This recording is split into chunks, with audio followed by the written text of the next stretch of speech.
Welcome back, Planeswalkers, to another episode of the Hive Mind. I'm your host, John, and this is the show where I traverse the multiverse in search of other prominent members of the Magic the Gathering community. And today we get to invoke the Mulligan rule and go back to planeswalking to Pennsylvania.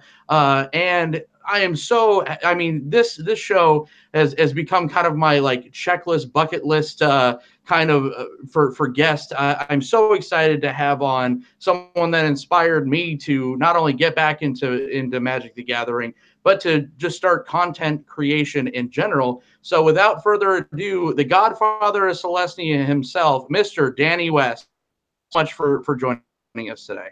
Yeah, I'm happy. I'm happy to be here. Prominent too. I don't know if I'm prominent. That's a lot to live up to. Absolutely. Oh no, I mean you are one of the pioneers of what content creation has become with gameplay and everything, and which we'll get into that a little bit later. But as we do on the Hive Mind each and every episode, sir, I would like to know your Magic origin story. My Magic origins, my spark, as it were. I was educated on Magic a little over 20 years ago. I've been in Mirage was on the shelves recently. I had a recently single father who was looking to just sort of get me into something, keep me away from teenage habits and things, and I wound up being educated on Magic and fell in love with it instantly, and still love it to this day. A lot has happened since, but I'm still the same 12 or 13-year-old kid every time I sit down and shuffle. Absolutely. So you said Mirage just came out. So do you remember cracking that first booster? What was your kind of first interaction with the game? Did you jump right into like for us old guys, a 2.0 tournament, or was it more of like a draft or something like that? Oh, I was super. I don't think I hit a tournament share until much later, like toward the end of the 90s. I learned off a red-green deck that my friend, God knows how many cards it was, but he would just sort of haphazardly cut it in half, and we would play from there. We didn't have the one land per turn rule for a long time. I mean, it was sort of like, in basketball, if you're driving down the street and you see like a playground, and instead of like normal nets, it has like the half a chain net and things like that. We were playing like super crude Magic for quite a while. Guys, it had a Birds of Paradise was definitely the first card I ever saw. It was a 4th edition Birds. The deck had a Guy's Liege that I overvalued continuously and probably still do. I remember cracking lots of Mirage boosters looking for a Grinning Totem that never came. It was super casual Magic for a long time. So even back then, you were slinging the green. I was. Maybe that's what happened. Man, this is like psychiatry. I'm finding out a lot about myself here. Yeah. So you said, what was it? Gaia's Liege. That was it. Do you remember like a early favorite? A lot of us kind of old timers, especially people that I've talked to on the show, I remember cracking like a Savannah in one of my first packs, and I was just like, oh, land, that sucks. Like, I want the cool big dumb creature. Did you ever have one of those moments where you cracked a money card that you didn't know kind of at the time, and then just to kind of trade up for the big brutes, so to speak? Yeah, I think I still do that. Maybe a habit that never died. I pulled a Vampiric Tutor, and it was being heavily traded at the time, and I didn't give a damn. I don't know what I traded it for, but I'm sure it wasn't very good. Gaia's Liege was a big one. My deck didn't have a Force of Nature, and I felt severely handicapped in that regard. Nevinyrral's Disc was a big one that I traded for.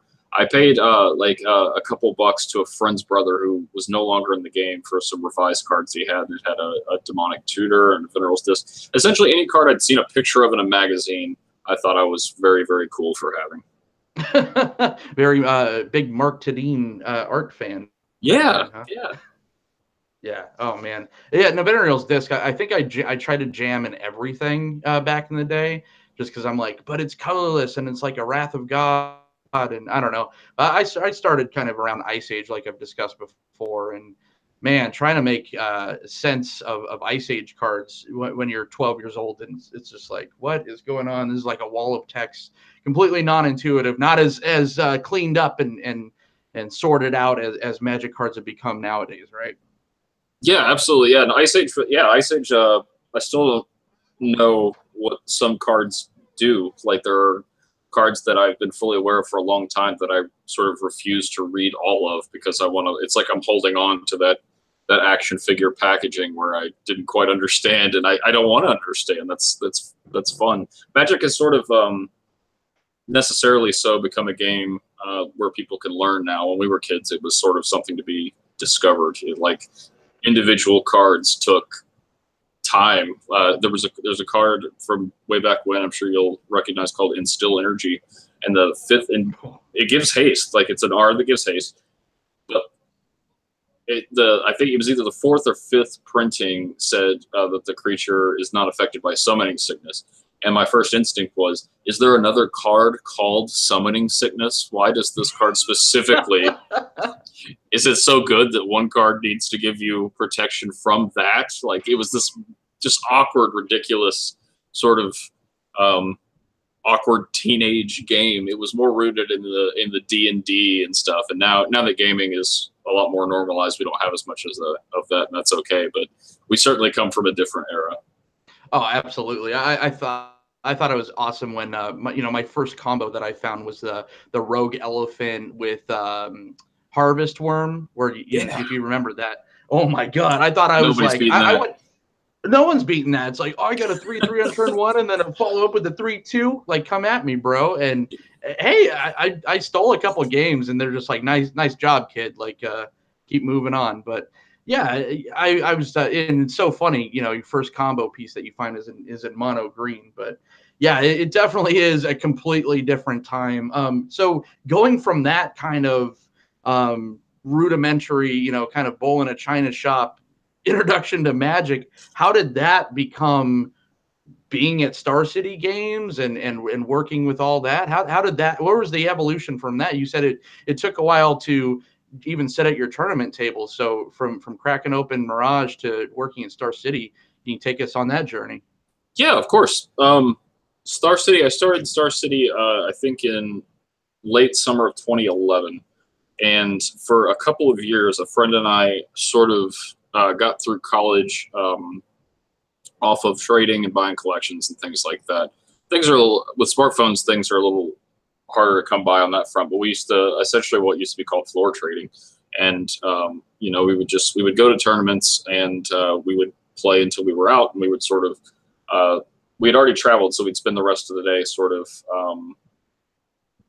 nickel and diming sounds so negative, but it was nickel and diming in like a literal sense. Like we were happy to trade for very popular casual cards. And the big windfall came when SCG was picking Legacy back up, and we were able to trade a lot of Jace the Mind Sculptors, which was a huge standard card then, for lots of dual lands, because a lot of people needed Jaces to play lots of tournaments and didn't care about their dual lands. But we got lucky with SCG picking Legacy back up as part of what was then the Open Series, and so we essentially sold a lot of dual lands, and it sort of was a part-time job almost to get through college and to justify to our girlfriends and now wives that it was affordable for us to travel to these stupid things. And so we did this, and we interacted with SCG people very regularly, because we were selling dual lands all the time. And so they were like, essentially it came down to, when do you graduate?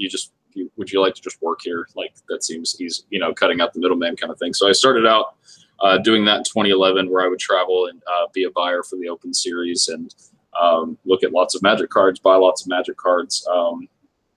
And then Commander Versus came a little later when McDarby had the idea for the Versus series, and McDarby and I had gotten along very well, and he asked if I would be willing to do that with him. So then we did that. And then later on in 2014, I needed to move away from SCG headquarters, which is in Roanoke. But they were kind enough, they wanted to keep me, and asked if, what else I could do and things like that. And of course, I have a sort of a gimmicky English degree, and I became the copy editor, and I've worked with content and marketing remotely ever since. Do you miss any of the, just kind of on camera stuff or even kind of article writing, which we'll get into a little bit more later? Do I miss? Yeah, but honestly, what I miss most is probably just the moments where you forgot about the camera. Honest to goodness, like a lot of times, McDarby and I were full-time buying when we were doing those videos, and so a lot of times we would come into the studio and we'd be very tired because we had just sort of gotten out of a van from coming back from Milwaukee or whatever. We'd go home and take a nap, and then the next morning we'd come in and play Commander. So I think a lot of the fun there is just in the delirium of us being so sleepy and silly that we forgot that people were going to watch it. And even to this day, I sort of forget that those things happened. It's been a few years, so like people will make a joke and I won't get it. They'll be like, "It was in this video," and I was like, "Oh, right." But I think my favorite moments were just essentially the purity of playing very casual Magic with my friend David. So that I miss. I'm a pretty reclusive dude, so I don't know otherwise that the cameras I miss anything. As far as writing, I do miss writing. I do get to do it now and again, and I hope to do it maybe more later on this year as work and things settle out. So yes, I do. I mean, you're definitely a wordsmith, Danny. Like, and again, I want to really get into some of the more popular articles or more impactful articles a little bit later. But you definitely your articles are definitely amazing. And the delirium works for you and David because, I mean, even to today's standards, that I was going through a couple of those videos just kind of in prep for this. And they definitely hold up. Everything now, especially with Magic content, looks like it's produced on Fox or CBS or like seriously, everything has a budget now, and I don't understand that. But it's like you guys talking in a room with the camera work and everything. It was incredible for 2000. I think it was 2012 when those were going on, and those have over hundreds of thousands of views on each of those. So I mean, it was just incredible stuff, and that came at a time where I sold my collection, and then I kind of I was turned on to this whole YouTube thing, and I started watching stuff like that, and I was just like, wow, it's so much fun. And I do, like you said, just miss sitting in a room casually with a buddy. It was incredible stuff. So let's going forward a little bit. Yeah. So we kind of talked about, being a pioneer, and you guys were pioneers in the MTG, YouTube content creation. Do you follow content creation on YouTube as far as Magic goes, really? I do.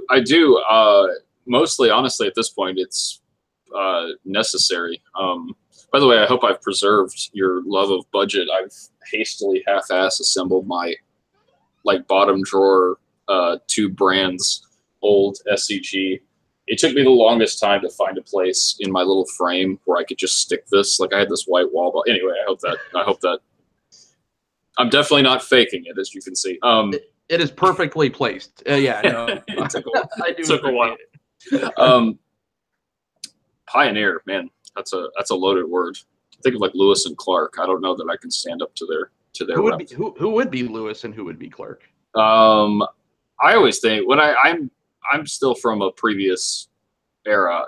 I always think of the Magic show as like the thing that I thought about with Magic content creation, and yeah, it's pretty radical. I have to follow it mainly as a job function.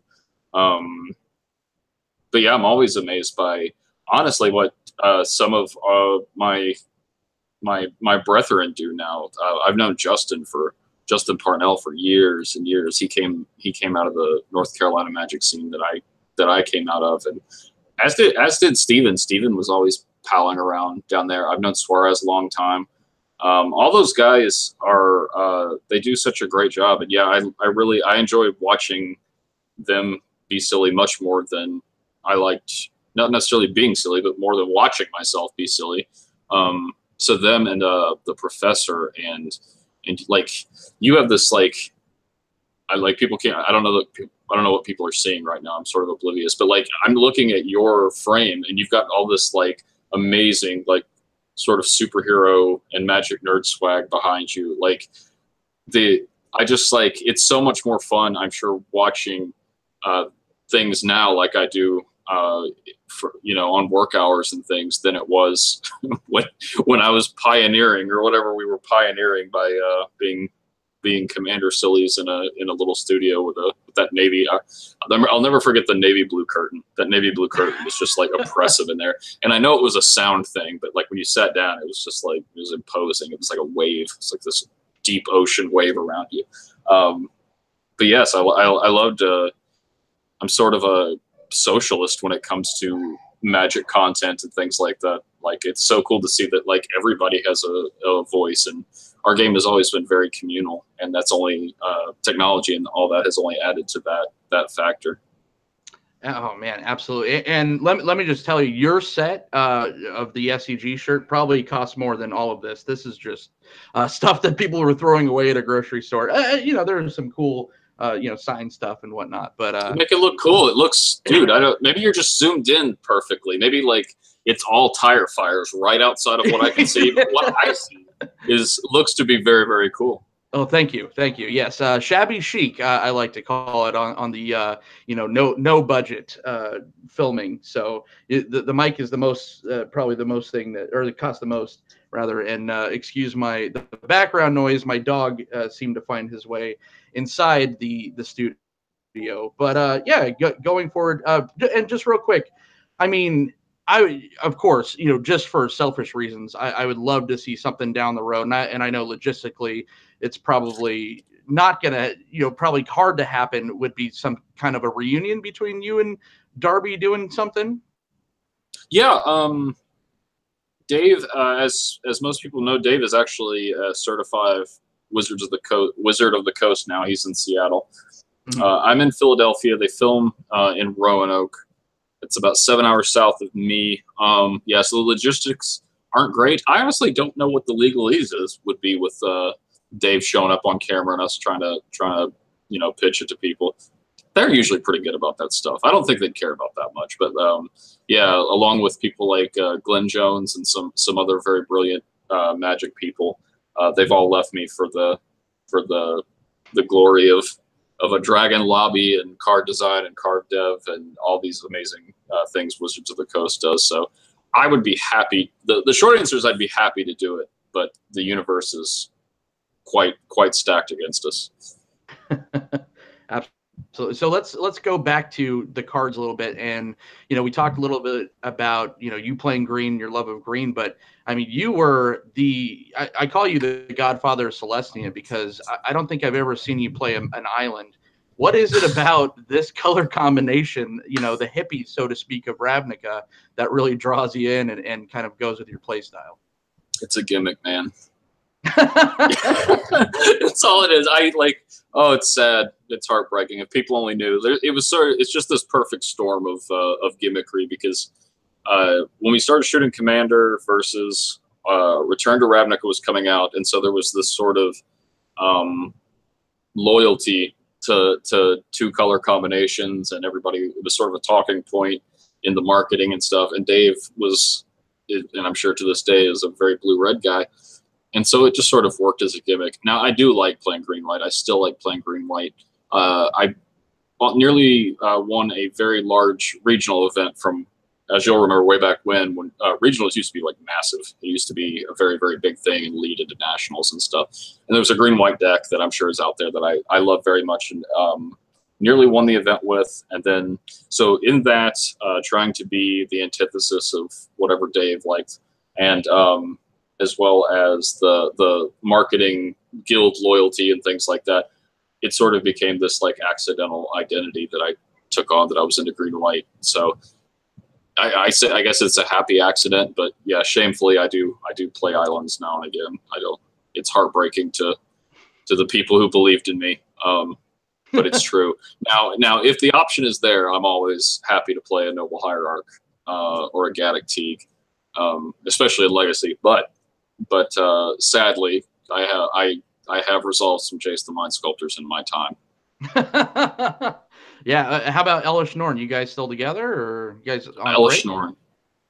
I'm still, I think, yeah, that's still my favorite Magic the Gathering card to this day. The Titania, the Priestess or whatever, Priest of Argoth, she's won me a lot more games more recently than Elish Norn. So I don't know if you'd call that a fling or what's going on, but I don't know. Elish and I we're open and we're happy, but I do flirt with others. Nice. Um, so yeah, what kind of Magic are you playing right now, if any? You know, I'll be completely honest. I don't even really get to play as much as I'd like. So are you playing more? Are you still playing some EDH? Are you playing Draft? Are you playing Standard even? What are you playing right now? I was the legacy ringer for SCG Philadelphia not long ago, and I'm probably going to be again for a team of similar composition. Philadelphia, this area is a great Eternal scene, but most of what I play right now is I'm really enjoying Modern like the rest of the world. Brawl is really interesting to me. It gets me sort of thinking and stuff. I want to play Brawl, but I want to play with there's a 3-mana 1/1 elf in Dominaria, and she's horribly inefficient at a glance, and that naturally drew me in. So I want to play that card, but I'm unsure of how to do that in Brawl. But Brawl is interesting to me, so I'm looking forward to checking that out. But mostly Modern and mostly Cube. So what do you think? Let's stay on Brawl real quick. Brawl is a new development, so to speak. Do you think that this has some staying power because it was kind of, hey, Wizards of the Coast kind of popped it out there and said, hey, here's your new format, unlike something like a Tiny Leaders or Frontier? Yes, I do. I think Tiny Leaders, Frontier, I think, was born of a necessity for a format that needed to give people something to do and to give people some comfort while Standard struggled heavily, and it did. And then Tiny Leaders, I think, was sort of an attempt at what Brawl is going to do successfully. It sort of just wound up doing it in a way that didn't create longevity for the format. Yeah, I honestly think it'll be apples and oranges, not just because Wizards of support, but formats are essentially born of necessity. And with Standard being how it's been, I think this creates a format that is very, very necessary. One, to keep people interested in new cards while Modern flourishes as the big format, as well as to emulate some of the natural success that Commander had and still has to this day. I mean, that's something that fans made up, but there was something there, and it was organic, and it was fun, and it captured something about Magic that four of Magic wasn't capturing. So I think there are a lot of factors on its side that's going to give it staying power. And I read about Magic and check out Magic stuff so many hours a week. People have no idea how much Magic I read about, and I am so excited for this Brawl format. So if somebody who can sit here and just drown in Magic stuff for 60 hours a week can get excited about this, oh my God, this is an exciting thing. So yes, I fully believe in this format. Awesome. Wow. That is a hefty endorsement. Well, let's kind of go back to the article writing. And like I said before, you're definitely, I mean, a worst major, right? As you stated, it's absolutely incredible. So, some of the articles you wrote, and you did go through a tough time, may still be going through a tough time. You know, it's kind of a personal thing, but some articles that really stuck out to me were life totals and power and toughness. Can you want to talk about those at all? I mean, I just read them again a couple times the other day, and it's so crazy and so impactful, and it's beautiful and disgusting at the same time, and just heart-wrenching. I actually showed them to my wife, and my wife was in tears. So is that something you want to talk about? I deeply appreciate your courtesy, but I'm an honesty addict, so life is too short to not talk about things with me. I'm happy to talk about those things or any of the things related to them. And thank you very much to you and your wife as well, both for being nice to me on this podcast and talking about Magic with me, but also saying nice things about what I wrote. Oh yeah, absolutely. What is how, I mean, rudimentary, you know, how you doing? I'm doing great. This is actually quite topical. I had a scan yesterday, and I still do not have any nefarious diseases causing trouble. So we're approaching 3 years without any of the ominous C word anywhere near my body. So a lot of very intelligent, very smart people kept me alive and put me in a great position to stay alive. And so I so far have been able to do that. That is definitely great news. That's a huge plus. Yeah, I mean, it's a scary thing. Life is a scary thing on its own, let alone to have to worry about illness and loss and everything. So yeah, it's absolutely fantastic. And I was here. I was, you know, just like I said, reading those again, especially I think it was Power and Toughness, man. And I don't even have to really ask you to, you know, what was going through your mind when you were writing something like that, because it's completely all raw and out on the page, or you know, on the article right there. But was that something that was kind of therapeutic and kind of getting you through what was going on at the moment? Yeah, there was a sense at the time. It's the event as a whole was very difficult to process. There's sort of this speed at which we habitually get information in our lives, and this was something that was so big that it just was not fitting through the system, and so it was extremely difficult. And I'm sure, I don't think there was a conscious intention to use it therapeutically, but I'm sure it did that. Like, I'm sure there was a sense also that if I didn't write it down, it would be wasted. I wanted to let people read something that was related to Magic, because Magic is, to this day, is still a great part of my life. It's the entirety of my professional life and all these things. But I wanted to go a little bit bigger in scope. I wanted to tell people sort of where I had been. Yeah, it was just, I get off on honesty. And so, like, the short of it was, I just wanted to do something that was really honest.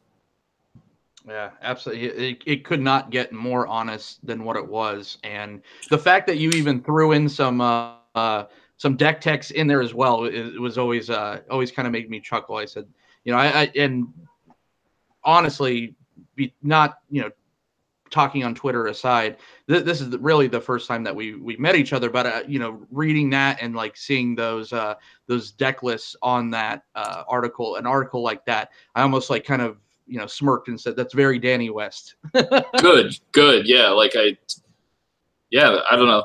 I haven't read them in a while, but I remember there was a line where I said, you know, it's death and it sucks, but damn it, you know, you got to have fun with things. And I remember there was a Commander celebration at SCG's GP Atlanta that year that I went to in November. It was about 2 months after treatment had finished up, and I brought that Gissa deck and had a great time. So yeah, I'm glad.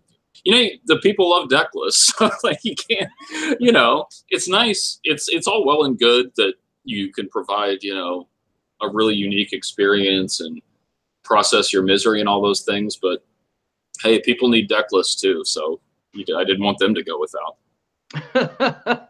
Well, that's very kind of you. But yeah, let's talking about turning a corner and everything.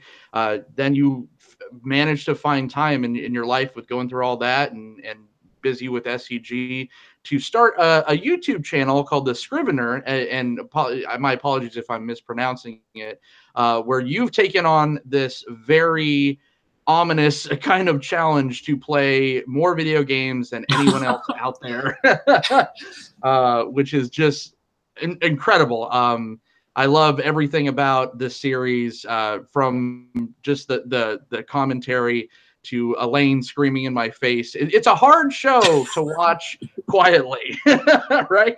My wife's just like, okay, put the damn headphones on. I can't hear that screaming anymore. But yeah, just tell me about the origin of the Scrivener. Okay, well, the Scrivener has been my gaming handle for a long time, and it's a reference to a Herman Melville short story called Bartleby the Scrivener. It's just more literature wanking, but like that's always been my like my online name. So that wound up. I got into Twitch in like 2013, 2014. I've always been super into video games, and as Magic, which was my hobby, became more of my professional life, video games became more of my hobby, if that makes sense.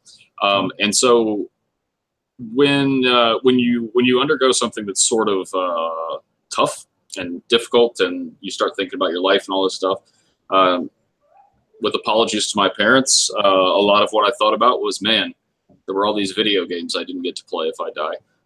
So I've made it a sort of pseudo ridiculous mission to play as many video games as possible, both for my own amusement and for the amusement of a handful of my very silly friends. So I knew you were going to ask me about this, but I've talked so little about this as far as the Magic world and Venn diagram. It's sort of like this compartment I've retreated into that I just hang out with my idiot friends and make silly content that makes them laugh and things like that.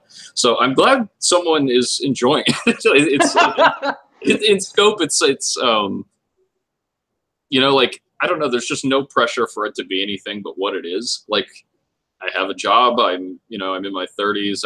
I'm glad people enjoyed those Commander things, but it's like, this is something that's just sort of silly that I just like doing. And, you know, it's my version of golf or fixing up the car in the garage. Like, it's the thing I do when I want to stop working for a few hours and just do something for me. So, but I'm glad people, you know, outside of my friends are laughing at it. Yeah, it is awesome. What made you decide to add what is her name? Julia. Oh man, Julia Louis-Dreyfus. Julia Louis-Dreyfus, man. Yeah. She's brilliant. I don't know. I don't know the answer to this question. I really don't. I barely remember, and this isn't even like from debauchery or anything. I wasn't like drinking. I don't, you know, nothing was going on, but I really sincerely just don't remember much about the first video. But I remember it being in the first video, and so I just kept doing it. I just wanted, those videos are essentially just to laugh at hilarious like internet arguments over like quantifying things. You know, everything is like top 10 or 10 reasons, blah, blah, blah. So I wanted to do a silly quantification thing. So it has that. I wanted to poke fun at like YouTube copyright stuff. So I tried to like get the biggest, most popular thing I could find, but only have a clip of it that was so short that it would sort of like mock the copyright robots or whatever they have. It's just, it's like everything else in that series. It's just me amusing myself. Well, it is damn amusing. So for anyone that's, you know, watching this show, go check it out, because it is definitely a hoot. Just make sure that that you know you maybe do the headphones at first, because it is kind of jarring with Elaine screaming in your face. But it is so much fun. Going back to Magic a little bit, and this is kind of more just talking about, you know, very current stuff. Dominaria just came out, and that word in itself means a lot to old farts like you and I. That is kind of where it all started.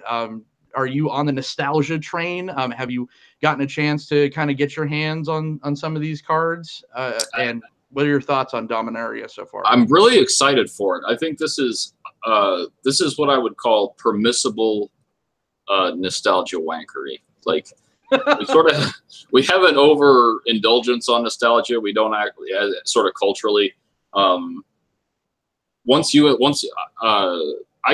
will turn 34 in November. I don't know. I presume we're peers. I'll be 35 in December. Okay, we are. Okay, cool. So yeah, we're in the same life raft or death raft. I don't know when it becomes the other one. But like it reminds me, like, behind you, I see a lot of characters that I've seen in films like 2 or 3 times. You know, like we've gone through like 2 Batmans, and I'm sure they're going to make 15 Spider-Mans next year. There's a lot of like nostalgia. And Magic is very flirty with it without being overindulgent on it.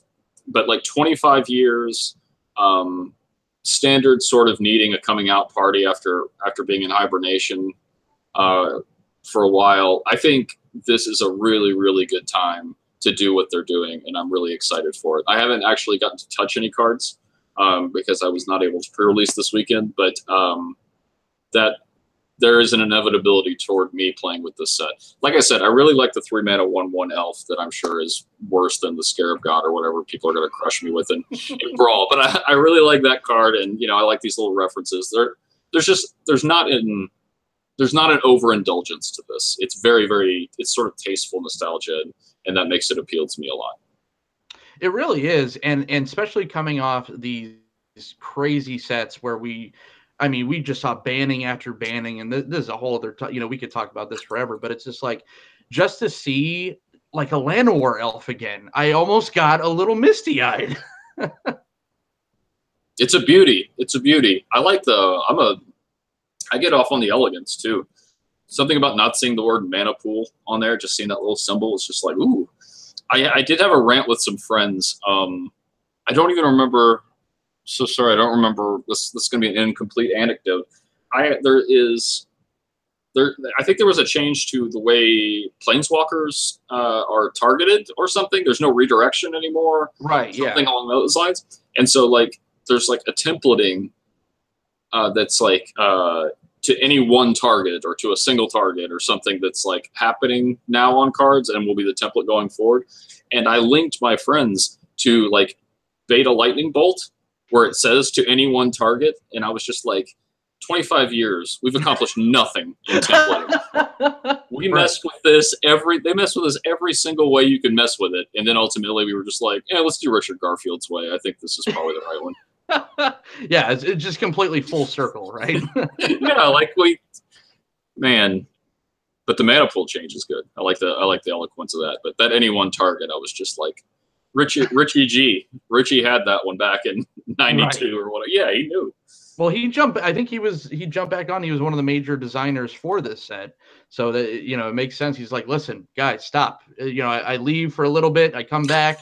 This is why we can't have nice things, right? So it's like, just some things work and leave it. But yeah, the elegance is better. It just feels, I'm completely in the same boat with you. And I'm just like, I was so happy because with all the crazy all the time lately with Magic and all these crazy sets, it's just like, nostalgia was the shot in the arm that the game needed.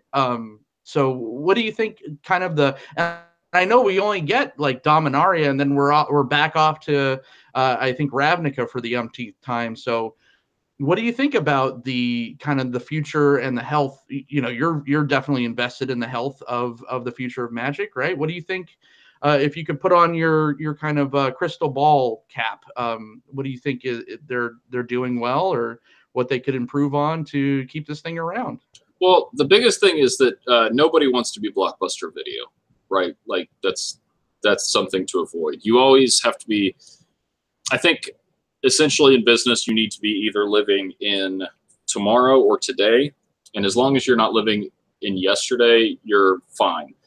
And yesterday sucked. Like there was Homelands. Homelands was really bad. And like there was I think still to this, and probably forever, the longest between expansions was like Homelands and then Alliances. And other than Forcible Alliances are very good either. But the fact that the game lived through that really doesn't, like, these standards suck, but they don't hold a candle to like the sort of business sabotage a game can do to itself by releasing Homelands, doing nothing for 8, 10, 12 months, whatever the hell it was, before coming out with another set. So the game, I think a lot of our fear comes from care, right? We're very protective of the things we love, and we love Magic. So a lot of the sort of doomsday stuff, and it's been happening. It happened in Planeswalkers, new card frames. It always happens, and I think Magic is behind technologically, but that's something they're obviously not oblivious to. Like Arena looks really cool. I'm seeing players that I've known for a long time who are super invested in the game check out Arena and enjoy it for what it is, more so than they even enjoy Magic Online or whatever. So just like Magic as a game has a lot of formats, I think there's a lot of room for the media surrounding Magic to have different formats. Like not everything has to be in this neat, are we going to use Magic Online, or are we going to use Arena? You know, there's is the train the Pro Tour and Grand Prix circuit, or is the SCG? You know, it doesn't matter. Like Magic can be whatever you make it, and I think the game is going to be just fine. And I'm really not much of an optimist, so that should hammer home just how fine everything is. Whenever I think it's okay, it's going to be fine. I'm going to caveat this with me being a pessimist. It's awesome. Yeah. So what are kind of your, besides Elaine from Seinfeld and video games, what are your other kind of non-MTG Magic interests? I hide on the internet. I have this like gypsy metaphor, this like thing where like I'm like a nomad. As soon as too many people find out my location, I have to tear it down and move. But I'm happy to like. My friends and I've got some friends who are also very into wrestling, professional grappling, scripted grappling, as I call it. And so we have what we call waifu wars wrestling. I got bored of Twitch streaming and doing speed runs, which I used to do a lot on Twitch. So a few times a week now, I have a thing where I have like the WWE 2K17 engine, and we've created and downloaded and all this stuff, and we have like all these women from video games, and we just let the AI wrestle each other, and they've got belts, and I've got like the Final Fantasy currency guild. We have like betting in chat. We have like a virtual currency where we bet on matches, and it's just lunacy, and it's just a dozen of my friends every few days, and we have quote unquote pay-per-views, and that's essentially what I do with like my silly free time. It's not so much a project; it's just something else that my wife could just look at and shake her head, like what the hell have I done? So between that and playing every video game known to man and reading lots and lots of Magic content, that mostly keeps me occupied. Like I don't have children, so I think if I did, 2 of those 3 things would probably have to go. But as it stands now, Magic, every game ever, and waifu wars wrestling are my passions. That's not a lot of time for tea. That is incredible. We've ran a little bit long, so I think we might skip on the game, so to speak. But I do have a question, not from the chat, but I had a question from someone that was very interested to ask this and wanted to make sure that this happened. This is actually, and this isn't just a plug for another show, but Brian Brondwin, big Danny West fan, asked, why do you got to be hating on Squire so much? On Squire, why do I have to be hating on Squire? The card's not very good. I think that's what it comes down to. Like, power creep is sort of overanalyzed at times, and they do a great job with it. But I think there comes a time in everyone's life where we need to look at Stoneforge Mystic and we need to look at Squire and question our tastes a bit. And I think BBD, I think he can do better. I think he can do better. Hashtag always improving. Could we do a speed round of the game? I'm not going to lie. I was really excited about the game. Oh, sure. I can answer really fast. No, I think that'll make it more entertaining. I was saying more for your end. Oh, please. I got all week. Oh, Jesus. Cedric Phillips, the great Cedric Phillips, is my boss. He's in Germany. He doesn't know what I'm doing right now. It doesn't matter at all. I put the damn shirt on the thing. Like, that's. Right. I think I've gone above and beyond. I've got all the time in the world. Oh, perfect. Okay. Well, yeah, let's get to it. So the game is face the D20. I'm going to be rolling the said D20, and whatever it lands on, each number correlates to a non-Magic related question. So here we go, and I just rolled it off the table. This is a live show, ladies and gentlemen. Number 8. Oh God, your favorite food? My favorite food is sushi. Ah, excellent choice. Yeah. And what's your favorite sushi? I'm a big sushi aficionado, or self-proclaimed, of course. Yeah, I'm self-proclaimed everything. Everything I've accomplished, every ranking I have is because I made it up. I think right now, proclaimed and prominent. Yes, I'm a pioneer of whatever. Maybe it's just patriotism. I've been getting Philly rolls all the time now. Philly rolls and spicy tuna rolls. There's a joint down the street, and I essentially don't order anymore. I just walk in and they hand me a bag, and I hand them money and eat whatever's in it. Nice. Yeah, I'm a big unagi fan. I know it's kind of warm. It's that the freshwater eel, but it's so delicious. When I lived in Vegas, they had something at our local all-you-could-eat spot called the what was it called? The Cariana Grande roll or something like that. And it was like the kitchen sink. The roll was like this big, and it was just so delicious. They were so mad because I ordered so many of them on an all-you-can-eat menu. Number it's like 18, a hockey puck. It was. Oh, so good though. Cariana Grande or something. Oh, the sauce. 18. This is the equivalent to a whammy on this show. It's Ask the Interviewer Anything. Oh, cool. All right.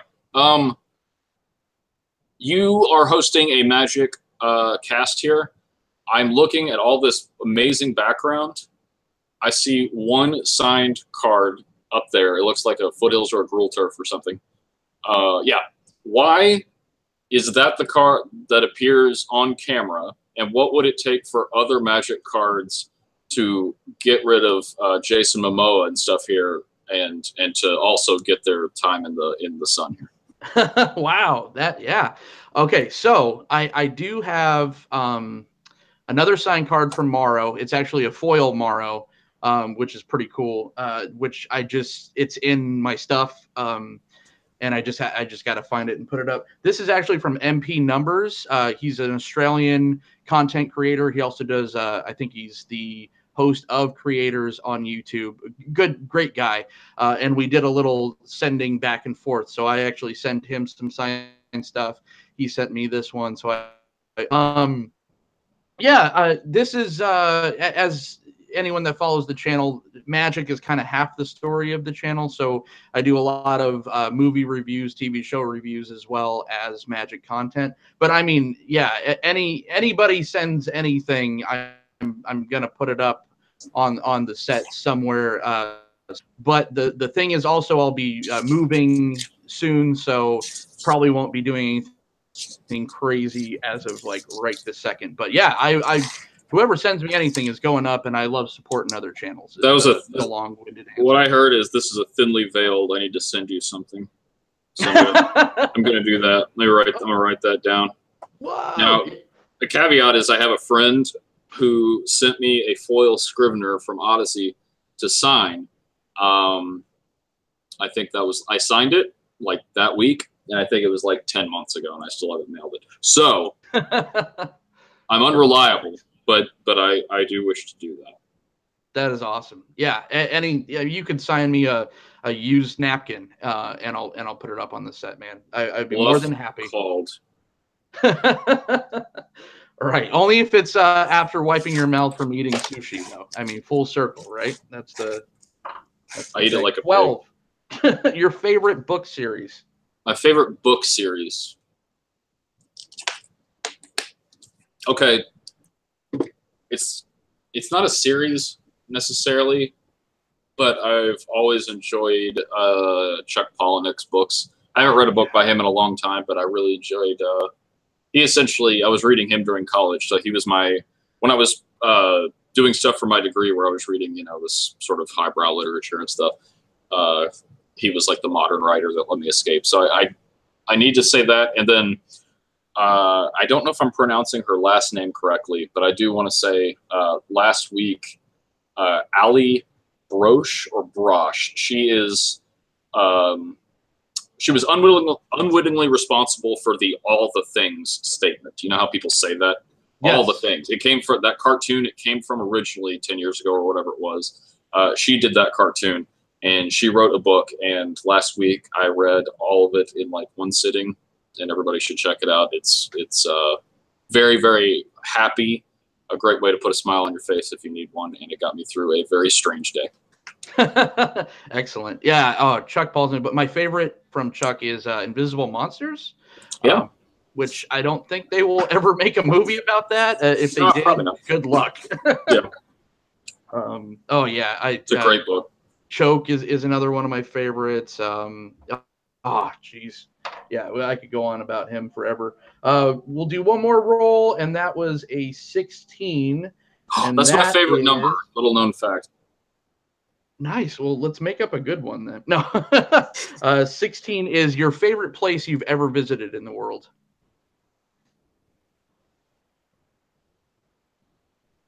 I'm tanking. You didn't lose connection. Oh, no. I'm sorry. Your favorite place you've ever visited in the world. That's so... Man.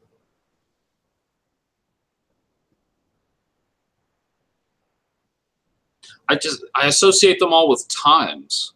You know what I mean? It's less about the place and more about the people or the circumstance. So, sure. I've been a lot of places. I honeymooned in West Palm Beach. I have been to New York City a number of times for very festive places. I really enjoy where I live now in Philadelphia, Pennsylvania. The SCG tour, when I was working as a buyer, Pete took me all over the country. LA, Vegas. You know how amazing Vegas is. You said you spent time, you lived there for a while. 22 years. Wow. Yeah. Does it ever stop being Vegas?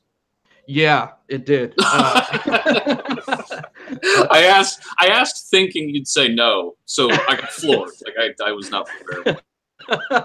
Yeah, I was very happy to move out of the frying pan and into the Pacific Northwest, where I am now. God, I envy that.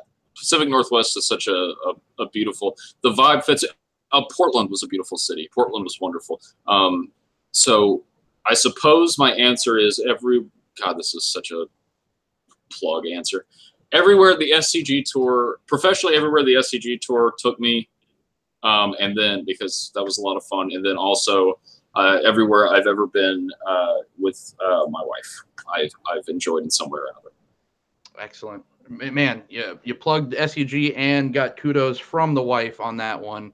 Double threat kind of guy. Any upcoming projects that you want to spoil? My Twitch channel is going to have AI women from video games wrestling. If you want to come watch that, hey, we'll be happy to have you. We're very silly. We're very welcoming. I play a lot of Overwatch too. If that's the game I play when I'm not playing every game. So every game ever 10-10 is that my Twitter? I'm not very good at this. I'm very content reclusive and stuff. All the skills that you're demonstrating, I have very few of them, but you're more than welcome to say hello or to hang out and enjoy being silly with us in any of the places that I mentioned. Excellent. And that was my next question. Where can everyone find you? And it's on Twitter, right? And then still doing and on Twitch. Yeah. _Scrivener is my Twitch handle.